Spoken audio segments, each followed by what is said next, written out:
Hey there, Kenneth French of Vast Voice, telling business secrets to entrepreneurs.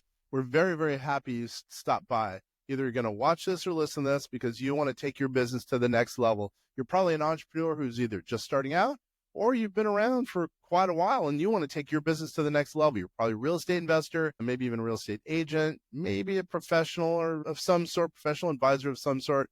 And well, you are stopping by because you need some valuable advice from one of the top industry leaders there is. Anyway, thank you very much. Once again, Kenneth French, Vast Voice, telling business secrets to entrepreneurs. Really glad that you stopped by. Are you marketing a product or service and you want it to explode? Well, Dhaval Patel is going to help me to do exactly that. We have a new product here at vastsolutionsgroup.com. We're going to be blowing it up, making it huge, and you're going to see him think and real time help us to make this a big deal. What's going on, buddy? Hey, how's it going? Excited. I am going to be in for a surprise because I don't know what's going on either. Let's see how this works. Yeah, I love this because you're getting in real time. You're going to be helping us to launch this new product service. People are going to see how you think, and really, who knows? Maybe giving us advice that's going to help us make this big product helpful for so many entrepreneurs. How does that all sound? Yeah, that sounds great. Let's do it. Let's hop in. All right, first of all, the product or service that we have, it's called AI Credit Max. AI Credit Max. And we put on exclamation point at the end of Max. Basically what it is if people are using artificial intelligence or pushing the envelope as far as innovation, people don't realize the government gives them money via federal tax credits and sometimes even, believe it or not, even state tax credits. And a lot of people are using technology that could be getting them pretty easily tax credits, both federal and state. So I'll give an example. Let's say you're coming out with a new product or service using ChatGPT, maybe a new cool marketing platform. The government would potentially be giving you money back. And that's what we're going to be doing. It's helping to get entrepreneurs money in their pocket for something they're already doing, basically. Make sense? Yeah, totally. So how can I help guide this process and help you with what you need with marketing? Okay, we're just now coming out with a product. We just actually made it come out in beta 1.0. We have a website at vastsolutionsgroupai.com. Again, vastsolutionsgroupai.com, which is different from our normal website, which is vastsolutionsgroup.com. But basically, we want to send people to that website. There's 3 different kind of products, I should say, really services / product. One of which is basically, it's going to be automated, right? Completely automated. And the second and third product or service is going to need some human interaction. But more than anything, we want to send people to that website. Our company, as you know, has been around since 1969. I took over in 2006. And it's now, we do tax, finance, and artificial intelligence to help business owners to, well, hopefully lower their tax liability and live very well because they've saved money based on the tax liability we've reduced. So what we need help on for the next, 45 minutes is ways to get people to that website, really make this product, this service explode, because we really, truly believe it will help the modern day entrepreneur who's trying new stuff as far as innovation. We want them to get their tax credits that they do deserve. Yep. So first and foremost, when I look at a company, much like yours, I determine, is this B2C? Is this B2B? I think we could fairly say that this is B2B. So yes. Your number one goal is to get as many leads as possible. So with that being said, your website has to have an opportunity for people to collect emails. And I know you have that. And once you collect emails, to get them in the right drip campaigns and segmentation appropriate to nurture them as leads, right? So you want to close business as soon as possible, right? I think there's a number of tools you can use. I think it's up to the individual to figure out what CRM works best for them. I use MailChimp, Constant Contact works. There's a ton of tools out there. That's not as important. I think you can vet that out and you can figure out what works. What's most important is to get people to that lander so that you could collect emails. And there's a number of ways you could do that. Social media. I think for a B2B, you want to focus on LinkedIn. You want to focus on really highly targeted Facebook ads. And beyond that, I wouldn't drop much further into X or TikTok. I mean, TikTok, that's a whole different conversation. But I wouldn't dip too much further into social media beyond LinkedIn and Facebook. get an ad campaign set up, figure out who your target audience is, and then drive them to that lander, test, figure out what works, make sure you're driving down your cost per click, make sure that you're targeting the right people, and that your sales team, or say you're your own sales team, you're informing all the ads, right? So you're making sure that they're high quality, that they're closing, that they're converting. That would be step number one, right? So we've talked about email and social media and advertising all in one fell swoop. Secondarily, and I would say just as important in many ways, is to focus on a content marketing strategy that is SEO optimized, that has a keyword strategy in place. So say your business is, you're selling pet food, right? You want to be the number one pet food seller out there. You want to rank for the terms cat food, dog food, parrot food, whatever what have you, right? So SEO, AEO, as we talked about in the last episode as well, is going to be very important to the core of your business in generating those leads. So just a quick refresh: email, social media, SEO. And then finally, it's just on the ground marketing. You might even need to invest in direct mailers that involve QR codes. Your goal is to get everybody to that lander where you can get leads collected, basically. Yeah. So thank you very much. That was very helpful. By the way, before I forget, how do people get a hold of you if they're interested in seeing whatever you're going to do for us, if you could do for them real quick? Yeah. dogooddigital.com, DOGOODIGITAL.com, and email. I like personal email. I don't really send it to my business email. So dbpatel83@gmail.com. Can you repeat that one more time? dbpatel83@gmail.com. And I'm sure you'll have it in the link in bio. We will. Thank you. Okay. So to answer your questions, yes, we have a website. And by the way, it's already, I don't know how, we're getting people who are going there right off the bat. So maybe the AEO, Ask Engine Optimization, or the, SEO is working, because, man, we're getting more people there than our normal website. Which is it might be that audit I ran for you guys as well. So yeah, there you go. There you go. So, and the answer to your question is, as far as our database, we use our own. It's called Einstein, because we have our own CRM. Very luckily, we've put it together over years of doing artificial intelligence, which we've been doing for years. Which that's why we're going to be so good at this product, because we've been doing this product for years. Where we're helping clients to lower their tax liability by using,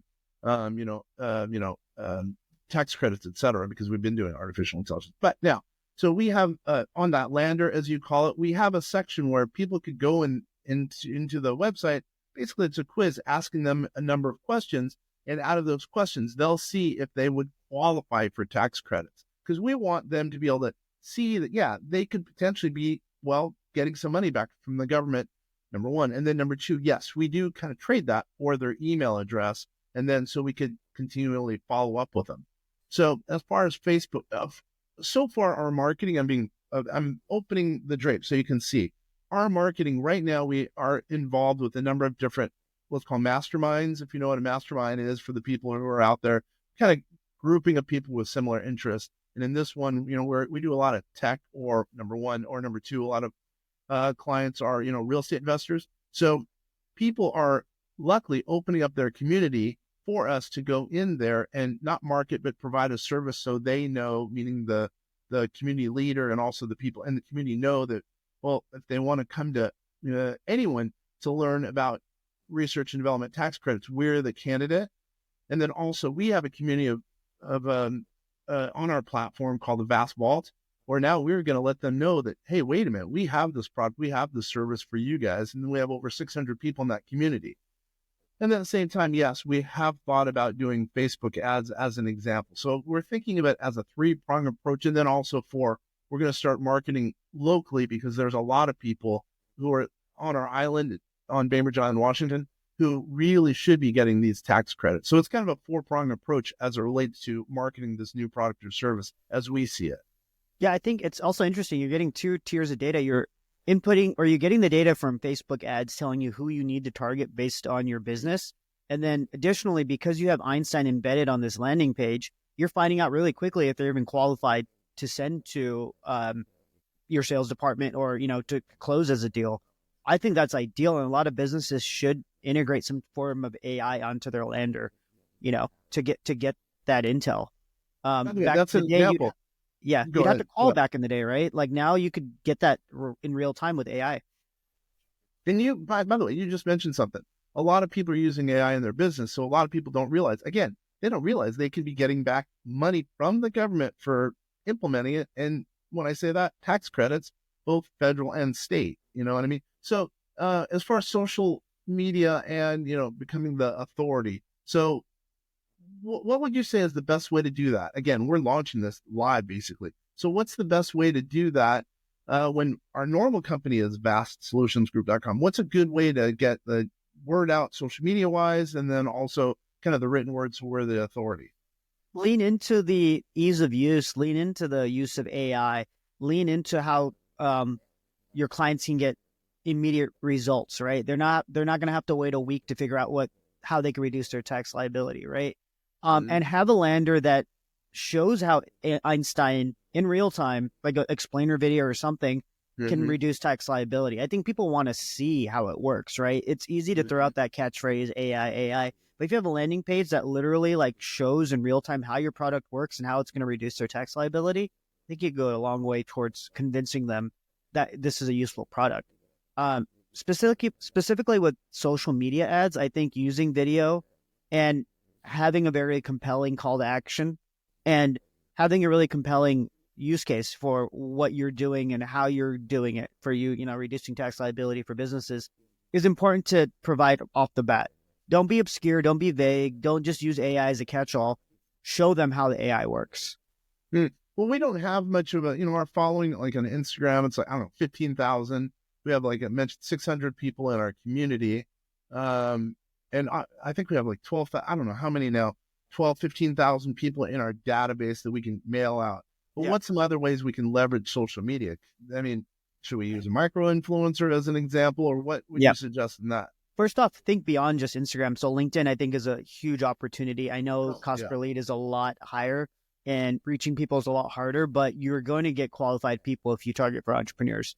And going back to your last point about, repeat that one last point. It was about, what else should I forgot about mentioning LinkedIn. What else should we do to leverage, I don't know, micro influencers, yes. Because we need to get that. I want to get this name out because some people are doing their taxes now. And so when they're doing their taxes, this is something they could be missing. By the way, I should note, Dhaval, we can go back 3 years sometimes and get tax credits that they should have gotten that their CPA tax professional did not. So look, it's timely. I want to get the word out now.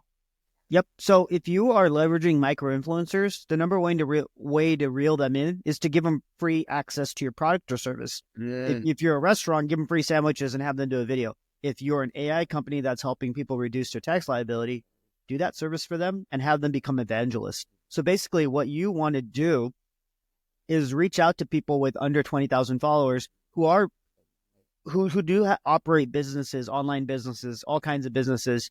Have them use your product for free, right? Give them that free intel, give them their estimate, give them their audit on how they've spent less on taxes, and use them as evangelists, basically. Have them do an explainer video or have them like talk about how great your product or solution is. I think that's going to go a long way towards convincing their community. So you think about all like the business coaches, the life coaches, they all have their own businesses and they're all leading other people and encouraging them to start their own businesses, right?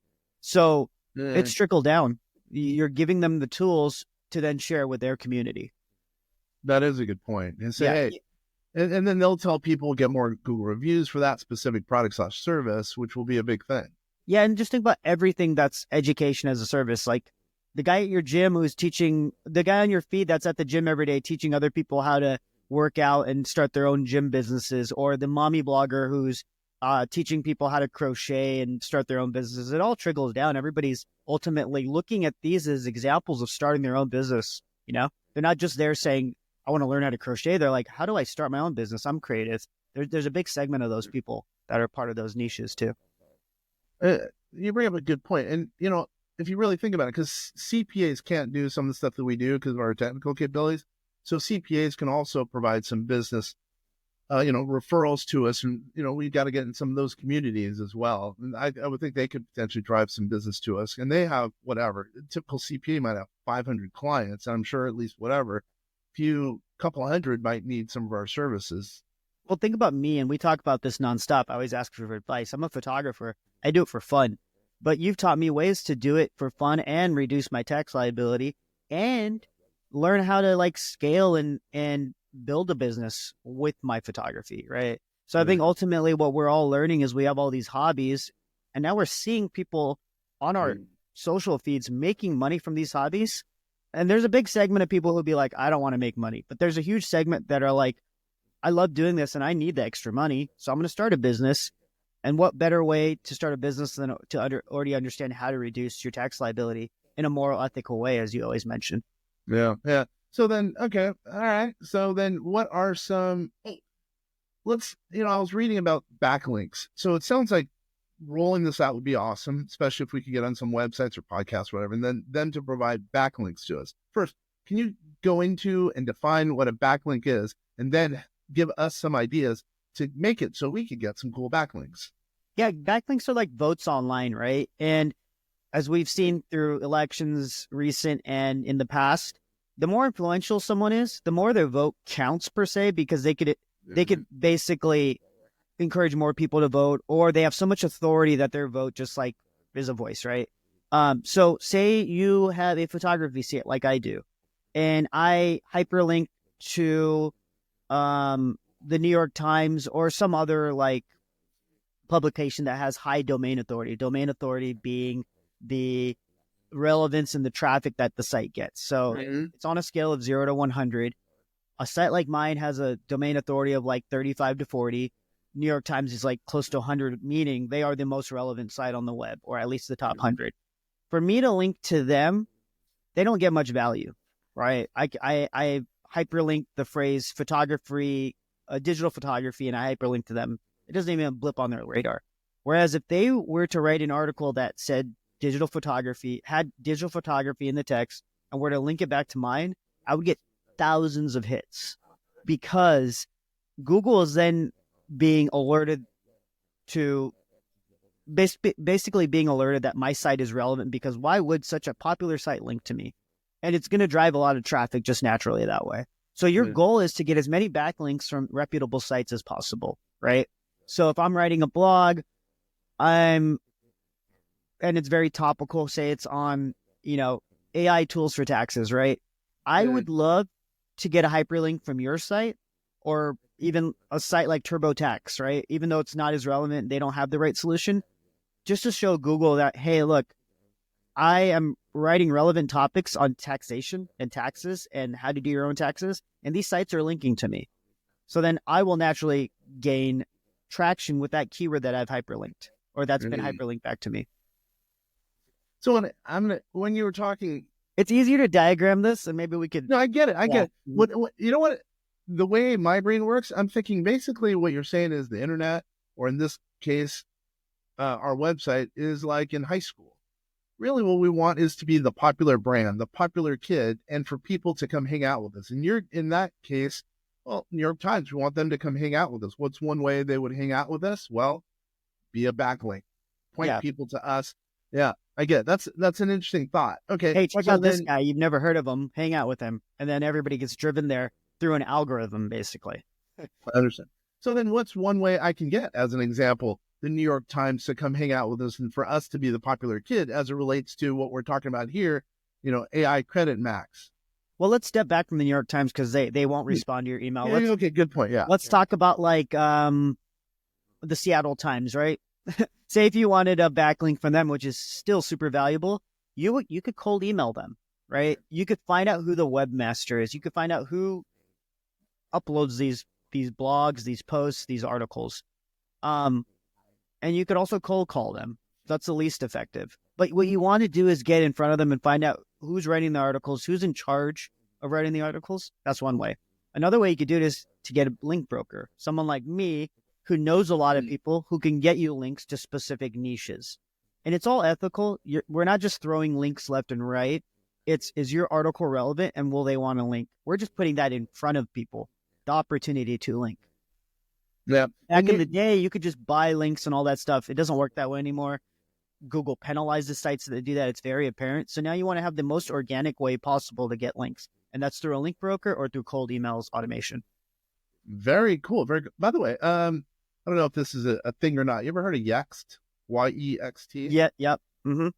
We just signed, and maybe I did the wrong thing, but through our Einstein, we somehow connected them to our Einstein, and somehow all of our links goes out through Yext, which I don't even know what it is, and it tells everyone, like Better Business Bureau, whatever, some Chicago newspapers as an example, other kind of websites, Yelp as an example, that we are out there.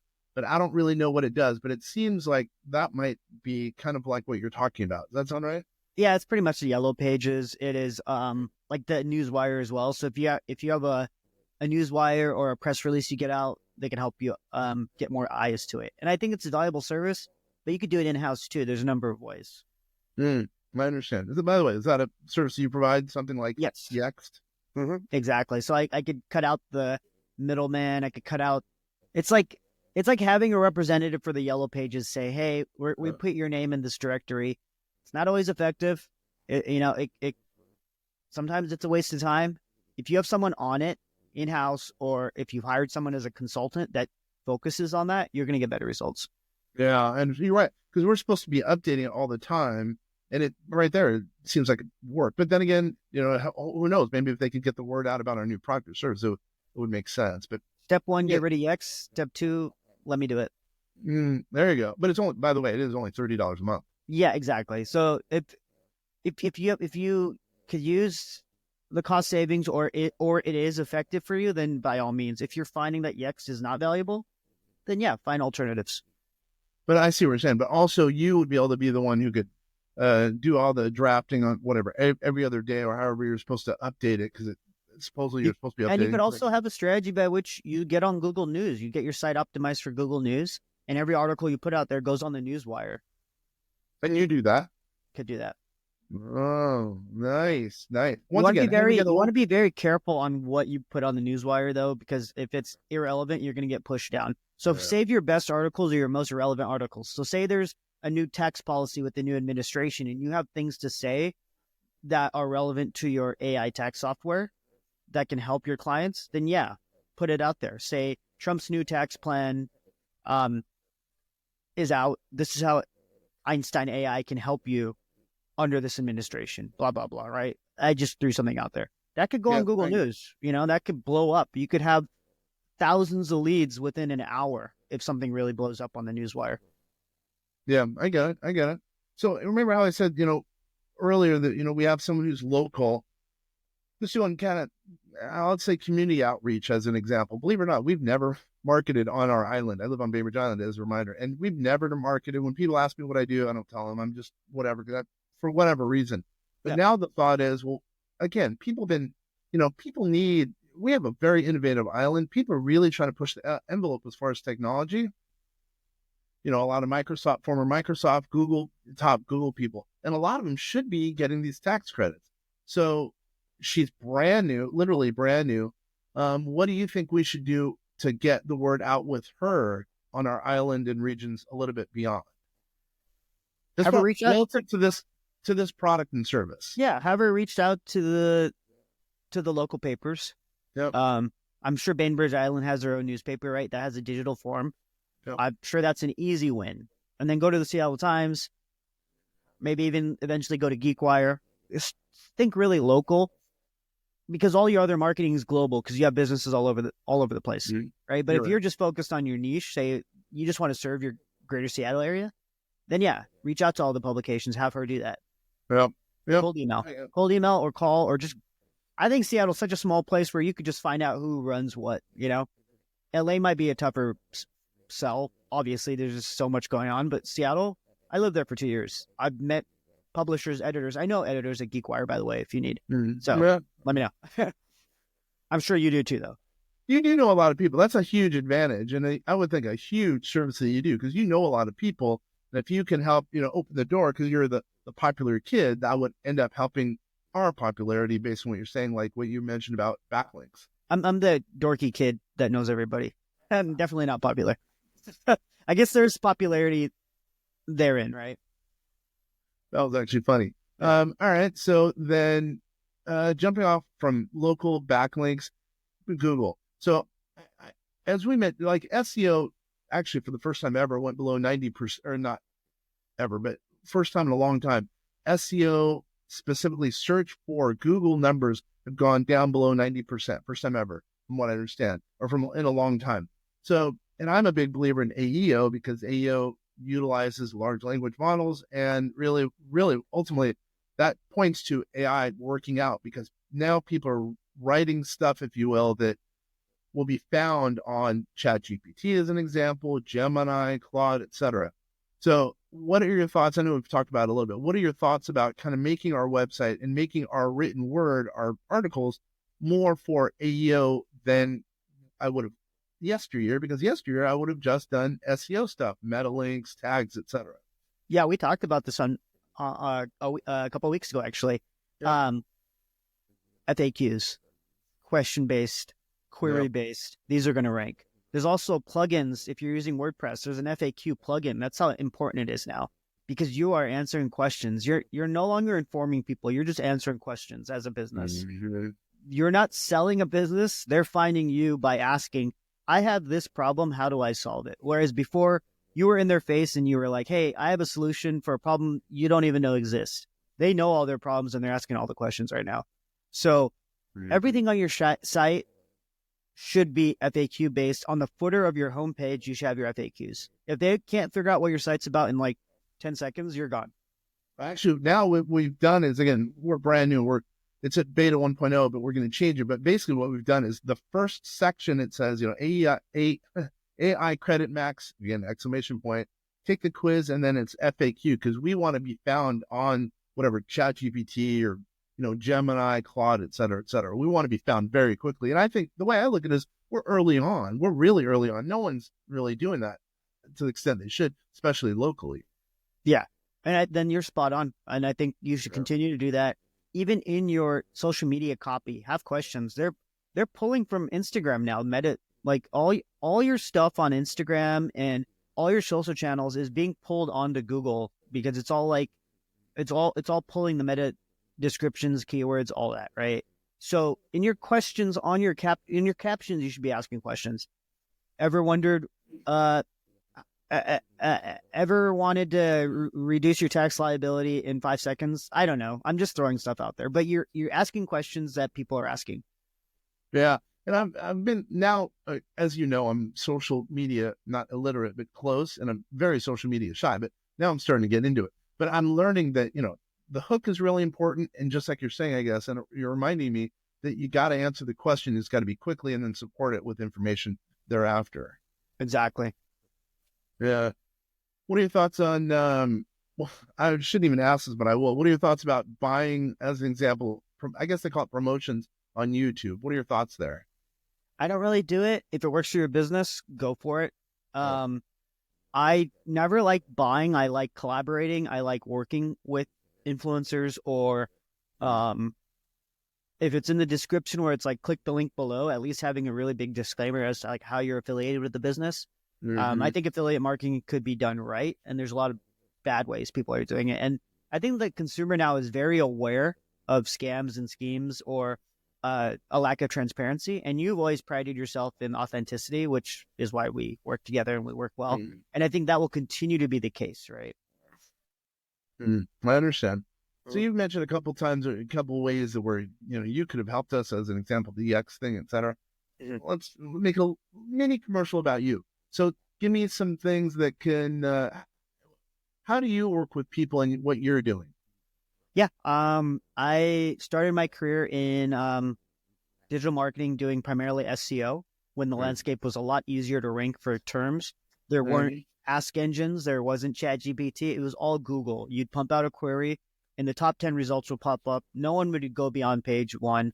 And being in the top 3 meant your business was killing it or it was mediocre. So my job was to get people ranking in the top 3. The way I did that was through SEO, which was building backlinks and quality content that Google would deem relevant. Had a lot of success doing that over the last 12 years, over the last 3 years, really modified the approach because of AI. And now we're asking questions. We're doing all the things I just mentioned to do on your website. On top of that, you have to have ads. You have to be vocal on social, and you have to have a big email list. So it used to be you could do one thing and drive so much business, right? Now you have to do everything. And on top of that, you have to remarket. On top of that, you have to find new ways because it's continually evolving. And I think there's going to be the floodgates are going to be really open in the coming years because of AI. We don't even know how marketing is going to look. We don't know how we're going to interact with the AI to get business, right? Everything's changing so rapidly. It's important to stay atop of things. And I think thus far, we're at the cutting edge, but I'm continually pushing the needle to be at the cutting edge as AI evolves. Yeah. I remember back in the day, people used to laugh at me. I don't know if you were in this boat, but people would laugh at me because I was nerdy doing AI stuff. Now I'm kind of the cool guy at the party. I like that. Yeah, of course. That's how I felt my whole life. And I still feel nerdy. I thought you were saying that you're the cool guy at the party. All right. So press releases. We have not done a press release for this. Obviously, I think, we did a press release when we kind of joined and did a strategic alliance with a law firm because now we're a part of the vast assetdefense.com network. Press releases haven't really worked for us. They're kind of hit or miss. Do you think we should do a press release, kind of an old school traditional press release that then is sent out to all the news wires, if you will? I have a network and I could get you that viewership. I could get the eyes on to the right crowd, right? I mean, eyes on your press release to the right crowd. So I think that's where it is vital to go beyond Yext. Yeah. Oh, okay. So, because the Yext is kind of a press release. I get it. So, and I think press releases have really proliferated in the age of social media, specifically with crypto, which I'm not really involved with. I'm not really going to speak to crypto, but the ways people are pumping coins and pumping media and getting eyes on things are through these networks. And look, you could do it by pumping crypto in a coin, or you could use these channels to provide valuable AI intel or any kind of intel. The channels are there. They're just being flooded with different things, right? Mm-hmm. And having the right opportunity. And I stepped out of this game years ago. I don't do crypto press releases and all that. I just can't see fact from fiction. Whereas I do still utilize this for businesses that are relevant, valuable, and that are reputable, right? And I think that's how I stay in good standing in the network of PR, by just making sure I'm really judicious about who I'm promoting. And this is what you should look for when you're looking for someone doing PR. Like, have them show you their past work. So you can say, okay, I trust this person to really be an advocate for my business. And it's going to the right places, and it will continue to do so. To me, it seems, I was thinking it's kind of a no-brainer because I don't know. Let's say we paid, I don't know what that amount is. Let's say it's $200-$300 for a press release and for the distribution. It seemed like it would make a lot of sense, but it didn't. I don't think it drove traffic. So yeah, at least in some cases it hasn't. In some cases it has. It depends on the circumstance. Attribution models need to be set up. I use UTM codes so I can show a one-to-one correlation with spend and impression. And if I provide impressions, then you should down funnel with your business be able to say, hey, I have my funnel working properly. I know where this traffic came from. What happened to it? And then, a month later, whatever your model is, a month later, you're like, okay, I spent $300 on this. It looks like I got 5,000 worth of business from this link that came from this person, right? Mm-hmm. I think a lot of people forget to utilize these attribution models and UTM codes and track how they're spending. You could track everything. Everything can be tracked. Even influencer marketing. Yeah, influencer marketing should be tracked. And I've worked with tons of businesses that don't track and then say influencer marketing didn't work, or they're paying the same guy who's not working for them just because working for them, meaning like is not providing business, but has 1 million followers. So you have to cut through all the vanity metrics and get down to the nitty gritty. Yeah, that's important. You bring up a really good point. And you said something earlier, by the way, about testing. It's going to be my belief that we should be testing all the way along the line because we want to see what's working, what's not working for this new product. Again, AI Credit Max. Yeah. Always be testing. Yeah, because go ahead. You probably have various campaigns you're running at a specific time. See which ones work. Iterate from there. We haven't. Remember, because we're a media shop. We haven't really. No, that's not true. We have Yelp. Well, that's channel testing. I would say test within the campaigns. Run 3 different ads, see which one's working best. Test against demographics, test against all kinds of variables, right? You can do multivariate testing. And a lot of tools now also can do all the work for you. I know Optimizely I've been using for years. There's probably tons more now that are out there. Yeah, that's huge. You're right. So channel, as you say it, isn't only the important thing. It's kind of doing within the channel, actually, because then you can really see. Yeah, channel's easy. You could see revenue from channel. There's not much testing going on there. It's, hey, this works, this doesn't. Whereas within the channel, you test your messaging, and I think that's where it gets really interesting, and the numbers become more compelling when you get that granular. I understand. As I mentioned, we started out a brand new website. And if we're pointing from our company, vastsolutionsgroup.com, to that vastsolutionsgroup.ai.com, it's so new. How do I get, although remember, we're getting clicks, at least now. I don't even know how, randomly, but is it wise, let me ask this, is it wise to point people to that website per se, when we I guess in hindsight, we could have made it a division of our own website or a portion of our own website? Does that make sense? Yeah, I would have preferred if you made it a portion of your old website so the traffic can amplify. But that's not to say that this new website won't get traffic. If there's a way to reverse engineer and redirect it to the site, great. I know in the past, I've had sites that had tons of traffic, and a client brought me on and said, I created a whole new website. And I said, why'd you do that? So then we merged the traffic back to the site. It's all just technical auditing and fancy ways of redirecting your site to the main domain. So the domain with the most authority is always going to show up highest in rankings, right? And that's how mergers work too. If you buy someone's website, say you buy your competitor, what you do is basically just gobbling up all their top ranking pages, the pages that get traffic, and just redirecting them to your site. I was just about to ask you that. So yeah, but by the way, what we're also thinking about doing is also having a landing page, a portion, or in our menu navigation, having the new website, so it does also point to that website. And hold on, you brought up a good point. Do you think it ever makes sense to buy? Yeah, I know where you're going. Yeah, and we both have a friend who's done this in the past, and it works really well.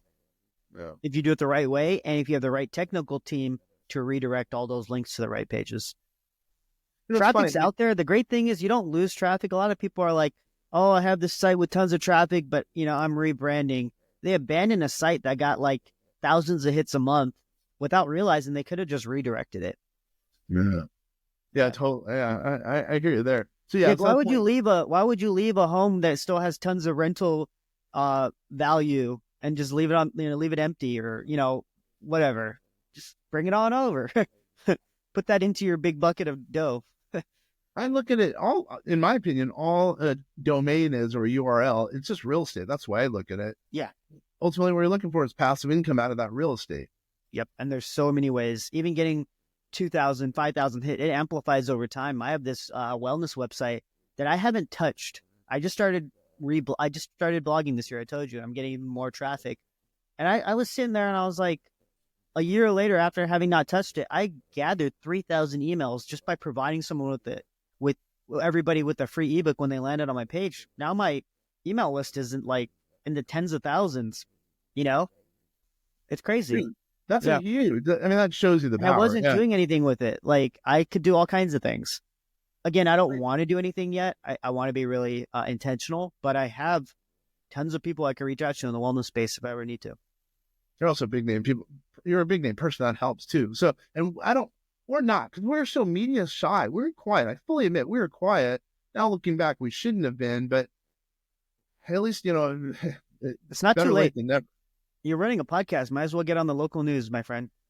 Yeah, I know. And that reminds me, what I need to do is get more people connecting, like you, getting you to point back to our website based on the podcast as an example, because it'll show up down the road, I would think. So I just started this new podcast, as you know, because you were my first guest. Kenner encouraged me to start it. And I like to think of my podcast as all the influential people nobody knows about because they're camera shy, or they're just too busy focused on their business that they're not really out there. Last week, I interviewed my buddy Matt, who's a mentor to me as well, much like you. And he's big investment banker. He's big in gold. He lives in Switzerland. And I thought that was one of the best podcasts, second to yours, of course. But of course. But there's so many people that are so intelligent that are just behind the scenes. And look, they could continue to be behind the scenes, but I bet a lot of them don't know that they're more valuable than they think, which is why PR, press, podcasts, all that stuff is important. So you want to mention where to go to listen or view your podcast? Yeah, it's called the Do Good Pod. And again, I will provide a link when you promote this. That'd be awesome. Speaking of promotion, so how should we promote? One last question. We have not done any podcasts about this or episodes about this new product or service. What would you suggest, well, besides this, to get the word out as far as a podcast, either that we're doing or on other people, et cetera? I'll give you a little insight into what our friend Neil's doing. So he's launched a podcast. He's interviewing CMOs. He used to have a podcast called, or he still has a podcast called The Marketing School, where he gives any and everybody tips on how to improve their marketing and business, right? What he's doing now, and he's being more intentional with his agency because he wants, to not only inform, but to give people insight into how CMOs are operating their businesses and how they could expand their businesses, whatever, right? So he's interviewing CMOs. You should start interviewing your clients and asking them questions as to how they're using your service or product to help themselves and help others. And I think that's what people want to hear at the end of the day. Like with me, you're bringing me on because I'm providing marketing insight, right? That people don't know about. Invite someone on who's, your top case study or your top case, lack of better words, top case study. I mean, I hear what you're saying. Yeah. But basically, I think they'll inform your clients and your audience more than you or I can. They'll tell you how they use your product and how they found you and that journey, and then they'll be evangelist for you. Yeah, I need to get that on our website very quickly for this new thing, this Vast Solutions Group, AI.com. On top of being evangelist for you, they'll probably tell you what they don't like about your product, and you can iterate quickly because it's not all going to be rosy. I hope not. I hope that when you're interviewing someone and you're asking how they like your product or service, you at least hear something that's feedback that, hey, I don't like this, or what can we do here? That's the only way you're going to grow, right? I love hearing feedback myself, too. That's the reason we're in beta, because it's going to take a while for this to really hit it. I know it will, but I know it's going to hit it because, why wouldn't? There's so many people who know that we've been doing artificial intelligence for years. They know that we're doing tax credits for ourselves and now for clients more so. So, I know it's going to be a hit, and I agree, they're going to tell people at the same time. They will give us feedback, hence the reason we're in beta, because we want this thing to grow. And the only way we could do it is by getting the feedback, really, if you think about it. You're doing surveys in real time. No, 100%. Yep. All right, so let's get ready to land this plane. What's one, kind of in closing, what's something we have not talked about yet that you think can help either us with AI Credit Max or maybe some other listeners or viewers out there who are trying to launch a new product, a new service, or maybe even their own business? I don't think we talked about YouTube, and I think that falls in hand with podcasts, but podcast is like more one-to-one conversation and, you're listening intently. I think focusing on a video strategy that highlights the benefits of your product or service in real time, right? So say you're working with a manufacturer who has a warehouse and they use your product and it really has helped them reduce their tax liability. Highlight their business. Have other people see how great of a business they are too. You're amplifying your audience. You're rewarding them for using your product or service. And it's fun to find out how companies even do their taxes. I'm sure you'll learn a lot of intel. Like, I don't know how a manufacturer does taxes. I don't know how they reduce their liability if they're importing and exporting goods. Like all kinds of nuances, I think, that a YouTube page can help. Or any kind of long form video can help inform your audience. And I think by watching that, someone else will be like, hey, I have the same business. I could do all those things as well. Do you think we should do long form? You mentioned long form. Do you think we should do long form or do the shorts? Because we do have our podcast going to our YouTube, but although not very many people go there, I don't think, although we just had a couple big ones, but which one works? Long form, short form, etc. Test it out. Do both. Test. Yeah. Test. That goes back to test. Yeah, I can't tell you. Maybe a 10-second clip works better than an hour clip, or, there's a happy medium in between there, Yeah. Obviously not 10 seconds, but you get my point. I know, I get your point. Okay. In closing, anything else? Wait a minute. One last step. How do people get a hold of you if they're interested in picking that huge brand of yours, which they've seen that you're totally adding value? Yeah, Do Good Digital, DOGOODIGITAL.com.